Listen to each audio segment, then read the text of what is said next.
innovation na makambo ya mpepo tope aviation na RDC. Compagnie africaine d'aviation CAA na mokuse alela yango minu na nenga kosakana tedi et commandé domaine na ye. Après réception, ya premier Airbus A330, oyo CAA yaka nango mikolo eleki yango nde suki saka masolo ndimela ngai mwana Kongo que CAA auti lisusu ko bambola koko na ebotu na domaine aérien avec arrivée pe réception ya deuxième avion esika Airbus A330.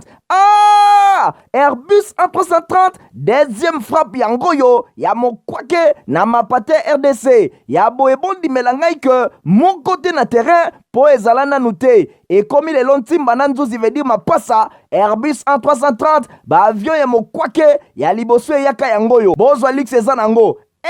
net soki o matio kitana ote po confort nango eza na ba angle nyonso kobana na ba kiti na couloir na first class na classe économique et bongo bozo ya mibale yango yo nyonso eza na excellence pe noblesse moko hors pair boye ba pe bosimba que Airbus A330 eza ba marque ba avion oyo bomodaka na international ba compagnie aérienne de renom pe crédible nde basalelaka yango bokokuta yango na bamboka lokola Allemagne veut dire na Machaft pe ba pays européen ebele kutu batu ya baaffaire pe mingi ya minene na monde mingi basalelaka yango po na kitoko pe bopeto na luxe na yango surtout mécanisme ya sécurité eza nango chaque siège ndenge kaka boza komona eza na mwa mini télé oyo kotalela bafilme ennui, fatigue, okotika la koyoka yango te USB na pointe pour le chargement ba téléphone tope ba utilité mosusu Airbus A330 ya mibale ya CAA et komie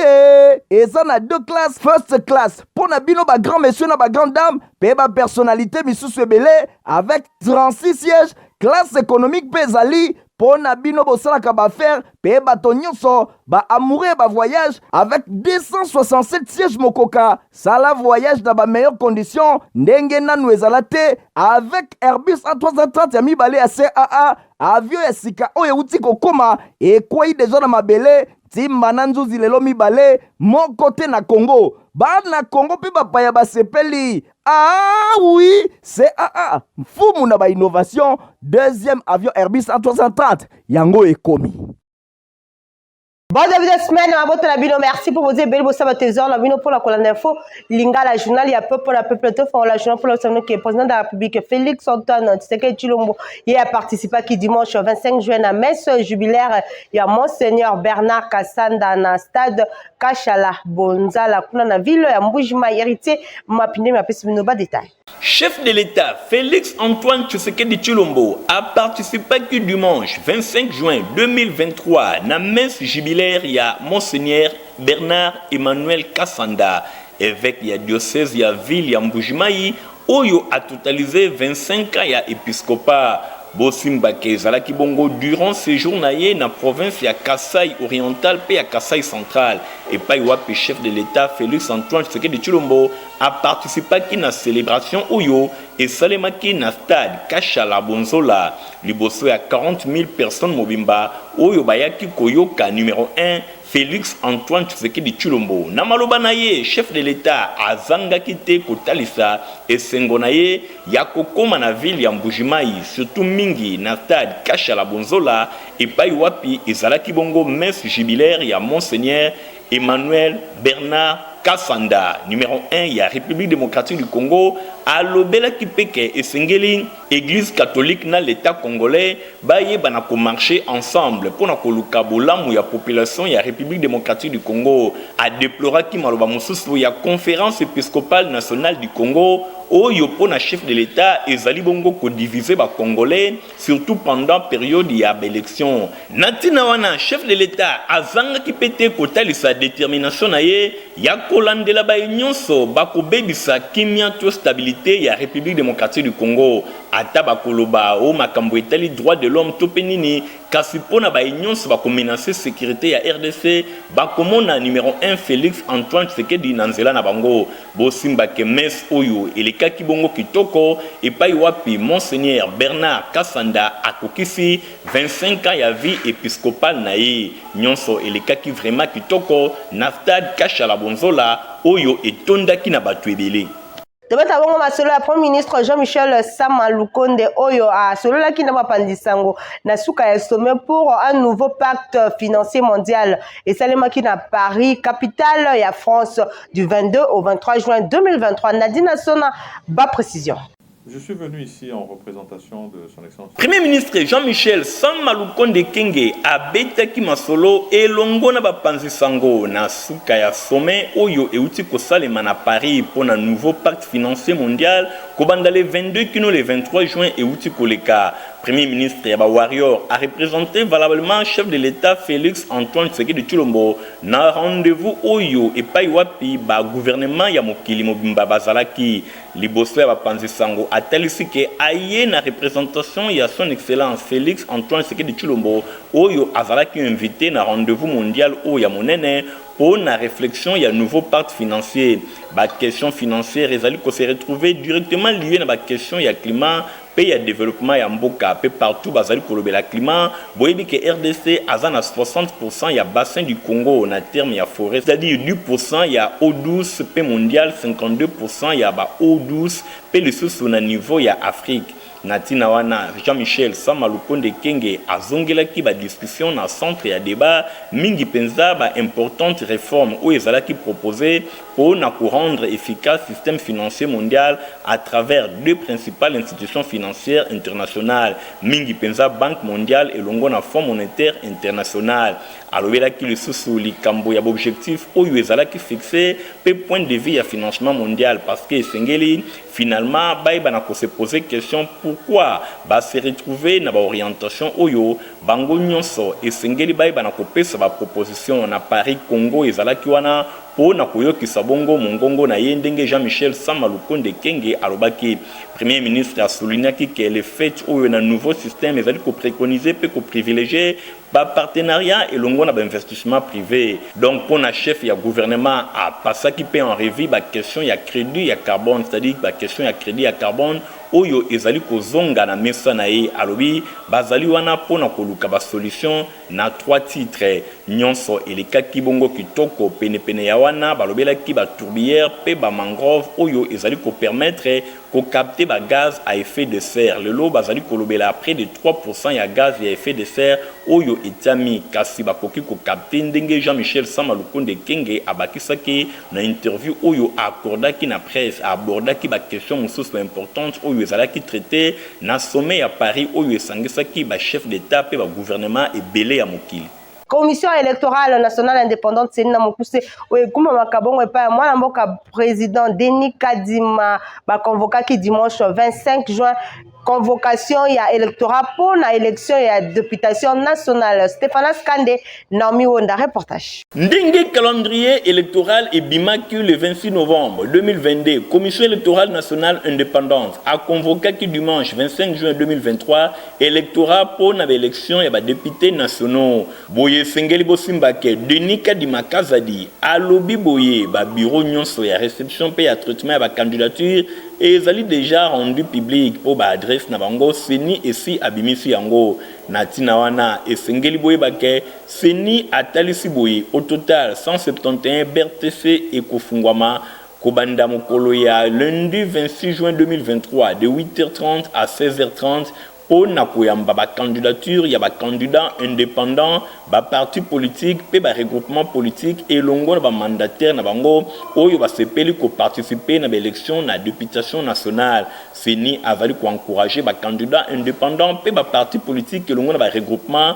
ba ye ba na kosa la promotion ya genre ba aligner au moins 50% ya ba ndeko basi na ba liste ba candidature na bango pe na ba élection communale et sengeli ba pesa opportunité na bilenge bazala bongo aligné natina wana Seni azali kotalisa ke ba candidat oyo ba perdaki ba carte de lecteur na bango ou bien oyo mususu ba carte na bango e beba ba koza ba duplicata et pa ya Seni ou Seni atalisi ke kala mingi te démarrage et opération ya ba délivrance et ba duplicata oyo e kosalema mpona bacongolais baza na étranger oyo mpe basepeli kozala bacandidat na baélection na députation nationale bango mpe esengeli badepose badossier na bango ya bacandidature na bacirconscription électorale oyo bango basepeli na yango. Seni alobi dire ya opération ya réception mpe ya traitement ya bacandidature mpona baélection ya badéputé nationaux ezali bongo ya 20 jours ebandi le 26 juin ekokoba ti le 15 juillet ezali koya na ntina wana. Seni alobi ye akozonga nsima te kasi azali wana mpona korespecte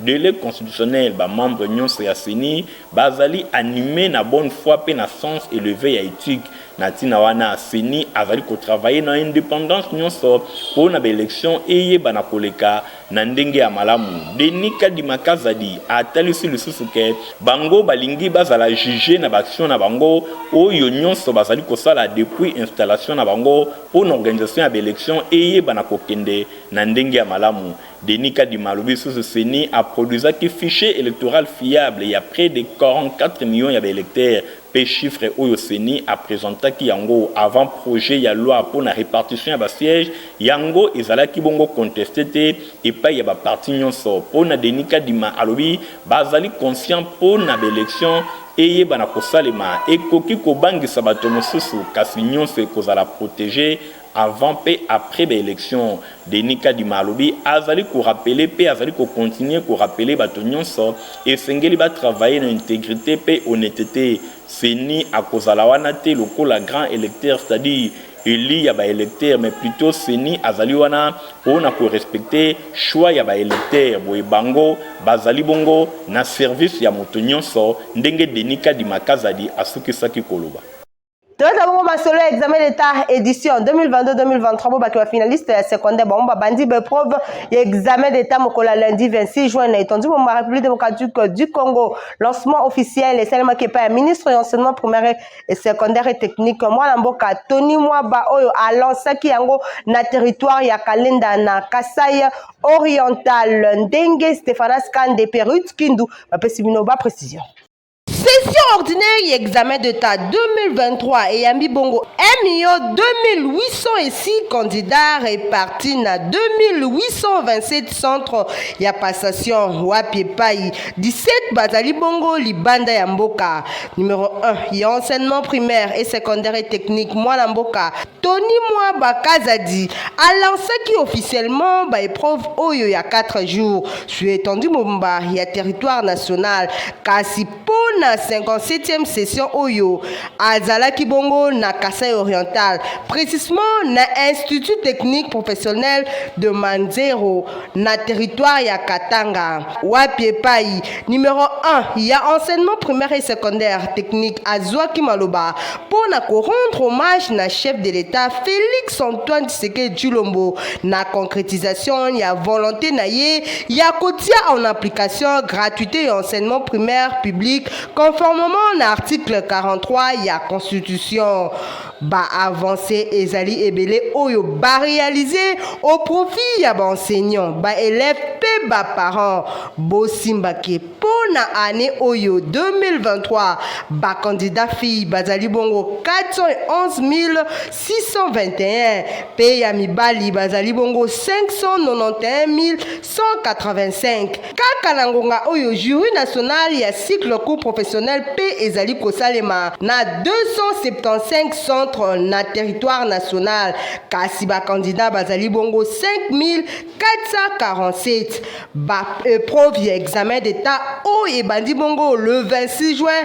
et kosi la bongo le 29 juin 2023. Na masomo avec honorable Florent Lebe Mupia ye à côté désormais la parti politique ou babengi courant des démocrates rénovateurs CEDER na mokuse adhésion na ye esalema ki week-end eleki elongo na base na ye Dombe Dolongwanza Ruth Kindu bazaki na compte info lingala. Kitoko base nyonso ya honorable Lebe Mupia Florent mur ya lamentation ya bana ya funa o ayaki na courant des démocrates rénovateurs CEDER na mokuse parti cher ya mwana mboka Jean-Lucien Boussa. Honorable Lebe Mupia Florent ayambamaki kitoko na CEDER epai ya président interfédéral ya ville province ya Kinshasa José Lomata pe ba cadre nyonso ya CEDER wapi pai azwaki bensi discipline ya parti CDR pe fiche d'adhésion esengo po na base ya honorable Lebi Mupia koya kotika molobeli na bango. L'homme aux actions concrètes a intégré Pembala moko regroupement code wapi pai azui nomination ya coordonnateur adjoint honorable Lebi Mupia Florent. Merci et la cousine Zambé, tout en commençant d'abord pour remercier la cousine partie CDR de Kotiawa. Les partout, ils sont toujours opérationnels, ils sont toujours au top. Le ça la miracle était, le accompagner, comme ça s'appelle, appui par la occasion pour la base ya honorable Lebi Mupia bas adhérer massivement na CDR. Bosimba ki adhésion ya honorable Florent Lebi Mupia na kati ya CDR et bakisi lisusu force makasi, surtout que mur ya lamentation ya bana funa honorable Lebi Mupia Florent funa mobimba ezalaka na mokongo na ye. Désormais base ya honorable Lebi Mupia ya funa ba comprendre nouvelle adresse ya honorable Lebi. Mwana mboka Victor Bosoku a lancé qui week-end de l'équipe formation et jeune pour na etali entrepreneuriat na présence ya Edi Mbani pe héritier Mapindem. L'homme du Saint-Esprit, paix incarnation de la sagesse, Victor Bosoku et Kaka, azalaki na masolo moko ya kafuka pour week-end et l'équipe et longo na ba futur entrepreneur oyo bazali bongo en pleine formation. Victor Bosoku et Kaka, l'homme qui incarne la sagesse pe moto ya bwanya oyo tango nyonso alingaka épanouissement ya bilenge atiaki bango ke esengeli na bango ba garder moi ba logique ba principe ya malonga soki balingi bakende liboso. Entrepreneur c'est quelqu'un qui a la logique. Boye entrepreneur azali nani wana ezali masolo oyo tobetaki elongo na bango. Entrepreneur azali moto oyo azali ko garder logique moko pe azali ko battre la discipline pe ba principe ya ndenge na ndenge to évokaki lisusu bas pe mosusu ya ndenge na ndenge oyo eko continuer tina suka ya exécution ya ba projet oyo tozali na yango na disposition na biso. Épargne nde ezali source moko ya makasi ya financement pona oyo alingi akende liboso. Directeur général ya Cruise International Business Victor Bosoku et Kaka atalisaki ke entrepreneur azali moto oyo azelaka kaka financement te. Entrepreneur ce n'est pas une personne. Entrepreneur azali nani? Entrepreneur azali moto oyo azelaka financement te. Boye esengeli bayebake épargne nde ezali source moko ya makasi ya financement. Boye entrepreneur azali moto oyo ye moko azali kosoto-financer. Donc esengeli a épargner à tous les niveaux pona koyeba ndenge nini ko exécuter ba projet ya ndenge na ndenge. Ba futur entrepreneur ba sepelaki na ndenge ya makasi na masolo oyo ba betaki elongo na entrepreneur munene pe expérimenté mwana mboka Victor Bosoku et Kaka, l'homme du Saint-Esprit pe incarnation de la sagesse. Awa préfet Kabala du chef ya promotion akumisaki initiative ya Victor Bosoku pe alobelaki masolo oyo ba beti elongo na yi. On va parler sur qu'est-ce qu'un entrepreneur. Qu'est-ce que sepeli penza makasi na masolo oyo to beti na Victor Bosoku et Kaka oyo azan expérience makasi na likambo etali entrepreneuriat. Atali sibiso entrepreneur azanani. Alobeli biso makambo ebele alobi esengeli to batela discipline pe ba principe ya ndenge na ndenge biso moko to s'autofinancer kasi atalisi pe ke entrepreneur azelaka kaka financement te. Atalisi biso moto nyonso oyo alingi akoma entrepreneur monene soki esengeli asala nini. Ezalaki vraiment plaisir makasi mpona biso kosolola na Victor Bosoku. Bosimba ke deuxième échange oyo esalemaki une semaine après oyo Victor Bosoku et Kaka azalaki na yango elongo na futur babengi talent d'entrepreneur oyo bazali bongo ko former plus de 2000 entrepreneurs mobimba. Mwana mboka Victor Bosoku eloko azali kosala pona bilenge ezali malamu pamba te ba formation ya boye ekosala ke RDC akoma na ba entrepreneur ebele oyo ekozala ke misala ekozala bakozela financement euta na lola te kasi bango moko bakozwa makambo nyonso en charge grâce na ndenge implication ya Victor Bosoku et Kaka ezali kosalema pona bilenge. Merci mingi Victor Bosoku. Asbel les amis d'Alexis Longo bango baza ko sala examen ya ofele pour la population dimanche 25 juin bazala ki bongo na paroisse catholique Sainte Monique na commune ya Kimbanteke héritier Mapinde mi Fabrice Ndombi reportage. Bazali kokoba se kokoba na campagne na bango ya examen de prévention de santé ya ofele depuis balongwa ki na commune Angili week-end eleki dimanche 25 juin 2023 Asbel les amis d'Alexis Longo Zongo bazala ki na paroisse catholique Sainte Monique et pa wapi examen de prévention de santé et salema ki lisusu ya ofele botala bino moko full ndenge e yaki ebele pour se faire examiner na sima ya messe oyo esalemaki population asepelaki na matériel kitoko oyo mwana mboka Alexis Longo Zongo aina yango pour na soins de santé na bango bayeba ita na bango ba maladie ya ndenge na ndenge ba examen esalemaki kitoko ndenge bino moko bozali komona population atalisi esengo na ye na contrôler na zali surpris na moni tension na ngeza ki on mata. Après, on a contrôlé, on a contrôlé tension équité. yawa na sepeli mingi po mbala liboso oyo ngai tina komi boye namona moto asalisa examen ya ofele bakisi pe ya ofele. Curé ya paroisse Sainte Monique mwana mboka Pierre Fwamba yepe na sima ya kosalisa examen azanga kite koloba na mikro ya Info Lingala. Na kanisa zali kanisa kitoko penza zambia kosunga te mingi bayeba etanzo bango ezali ndenge nini yango ekosala te bamikebisa bango moko mpe bamisunga malamu. Nyonso ezali kosalema kaka na ba moyen de bord mwana mboka Alexis Longo Nzongo azali na yango kasi azali kosenga batu ya bonne volonté bayeba na kosunga ye po yepe asunga population parce que na moni passe ya peuple nazali na souci na bongo na moni ete likanisi oyo mokonzi ya mboka pesaki oyo alobaki ete esengeli na mboka oyo couverture sanitaire universelle efana na mboka oyo peuple aza konyokwama souci pe komba na biso ezali peuple azala malamu bakoyoka kolela ya peuple bakoyoka kolela na ngai moko na kokoka tena na beso ya bino banso mutu nyonso ya motema malamu alingi soutenir action oyo ya les amis d'Alexis Longo oyo ezali association sans but lucratif tozali batu oyo tolingi tosalisa batu ba soutenir œuvre oyo kotala neti bakisi na yaki nango lelo nyonso esilinga biloko ya boye ezali nulle part soki bato nyonso bazalaka motema malamu lokola Alexis Longo Nzongo elingaki kozala eloko moko ya motuya kasi bato nyonso bazana ba moyen pe na bonne volonté bakoki pe kosunga Asbel oyo les amis d'Alexis Longo Nzongo pona bango pe basunga population na ba examen ya ofele oyo ezali kosalema na ba école pe na ba église ata kofuta infra mon côté kasi oyebi état de santé na yo pe mingi bazali kozwa bakisi ya ofele bazali kobika. Congo pour Christ, CPC la Moukoussi, l'ongwa évangéliste international, Jean Scar Kizamina Kibila, vendredi 18, dimanche 20 août 2023 à Bakozala Bongo, na stade de Martyrs. Aïe! Ndeko ya Congo!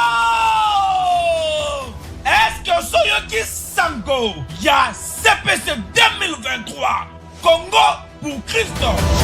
avec l'évangéliste international, Kizamina Kibila, Jean Oscar, l'homme de Dieu, l'homme de feu. Yoka, CPC 2023, grande campagne d'évangélisation et de guérison miracle. Kanga date malam du vendredi 18 au dimanche 20 août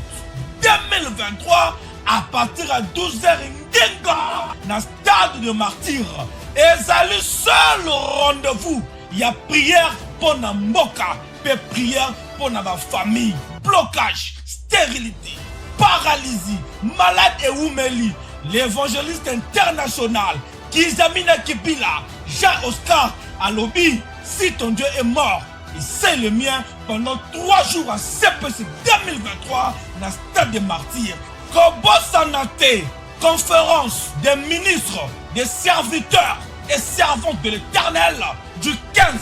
au 17 août 2023 dans le quartier général il y a ministère la puissance du nom de Jésus-Christ. Oyo ezwami na croisement Capella et chaussée de Guimoueza numéro 8, quartier Yolo Sud, commune à Kalamou, référence Maître Taureau. Ah! Pour la CPC 2023, Ghana Zangate. Après 42 ans, il y a expérience au centre de recherche pharmaceutique de Luozi Baza pour continuer à population na bakisi ndenge na ndenge oyo baza ko sala héritier mapinemi ya pesibino ba précision. Et seulement depuis le 19 décembre 1980, et pas ya fondateur Nayango, Maître Étienne Floribert Bantango Mpesa, Oyo Azalaki pharmacien monene, Bosimba ke centre de recherche pharmaceutique de Luozi Serpel na Mokuse, Yango Ezalaka na secteur ya Luozi, pe na territoire ya Luozi, na province ya Congo central. D'ailleurs, Awa na 2023 et kokokisa 43 ans. Kasilelo ezano na 42 ans. Bosimba ke centre de recherche pharmaceutique ya Luozi, bango bazali kosala bakisi moko ya kitoko pona kosunga population ya République démocratique du Congo pe ya mokili mobimba. Basala bakisi kitoko, bakisi ya makasi oyo ekenda sango ebikisa batu na République démocratique du Congo pe bisika na bisika. Tokoki kotanga ndakisa Manadia depuis 1984. Manadia ezali produit ya liboso oyo esalima na banzete kasi ebimi sous forme ba comprimé pe ezali kotekama même na ba pharmacie mosusu. Manadia ezali bongo kosilisa libumu pasi ba amib ba levir pe bongo na bongo. Centre de recherche pharmaceutique ya Luozi na 1999 nde batiaki na marché Manalaria. Manalaria yango ezali ko combattre malaria. Kutu kisi oyo Manalaria ata mwasi aza na zemi akoki na ekomela yango eza na ba conséquences soki mokete. Bongo tangu COVID-19 eningisaki mokili mobimba awa na République démocratique du Congo eloko ya kobanga ezalaki te pamba te centre de recherche pharmaceutique ya Luozi balalaki pongite na mbala moko Serpel bakotaki na ba recherche ya ndenge na ndenge na bokambemi ya directeur général na bango ya lelo Dadi Bantango Mpesa oyo bango nyonso bakotaki na ba recherche pe babimisaki produit babengi Mana Covid. Mana Covid eyaki kobikisa ba Congolais pe eyaki kobikisa bato nyonso na ndenge ebandaki kosilisa to ezali kosilisa kino lelo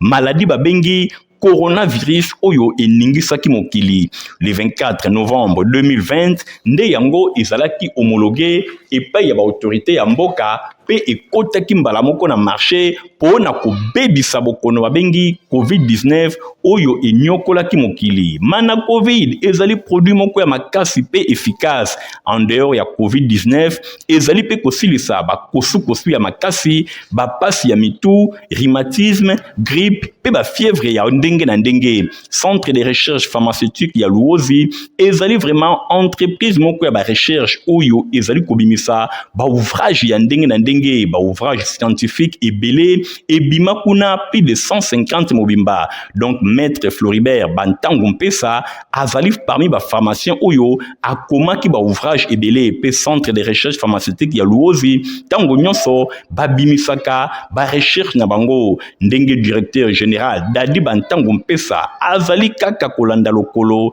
ya Maître Étienne Floribert Bantango Mpesa kutu centre de recherche pharmaceutique ya Luozi bazalaki invité mikolo eleki na Prometra International. Prometra International ezali ONG moko international oyo ezala créé depuis 1971. Directeur général Dadi Bantango Mpesa azalaki invité mbala liboso lokola chargé ya communication ya Prometra International RDC. Bongo Prometra International bango bazali ko travailler na cadre ya pharmacopée africaine. Pelelo centre de recherche pharmaceutique ya Luozi bazali membre ya comité scientifique ya Prometra International. Nyonso oyo ezali kotalisake misala ya centre de recherche pharmaceutique ya Luozi ezali makasi pona kosunga population non seulement ya République démocratique du Congo kasi ya mokili mobimba.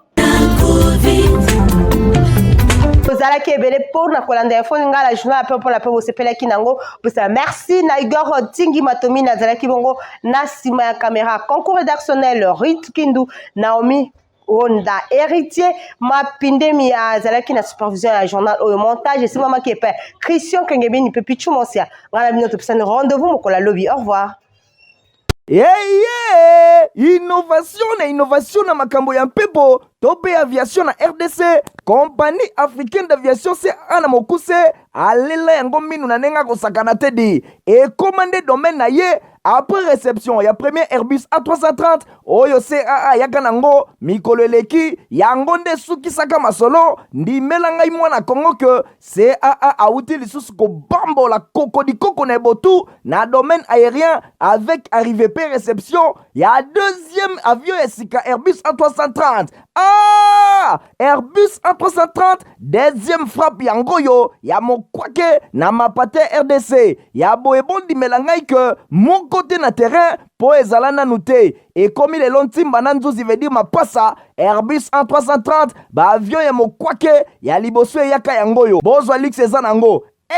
neti soki omatio kita na ote po confort nango eza na ba angle nyonso kobana na bakiti na couloir na first class na classe économique et bongo bozo ya mibale yango yo nyonso eza na excellence pe noblesse moko hors pair boyeba pe bosimba que Airbus A330 eza ba marque ba avion oyo bomodaka na international ba compagnie aérienne de renom pe crédible nde basalelaka yango bokokuta yango na bamboka lokola Allemagne veut dire na Machaft pe ba pays européen ebele kutu batu ya baaffaire pe mingi ya minene na monde mingi basalelaka yango po na kitoko pe bopeto na luxe na yango surtout mécanisme ya sécurité eza nango chaque siège ndenge kaka boza komona eza na mwa mini télé oyo kotalela bafilme ennui, fatigue, okotika la koyoka yango te USB na pointe pour na chargement ba téléphone tope ba utilité mosusu Airbus A330 ya mibale ya CAA et combien eza na deux classes first class pour na bino ba grand monsieur na ba grande dame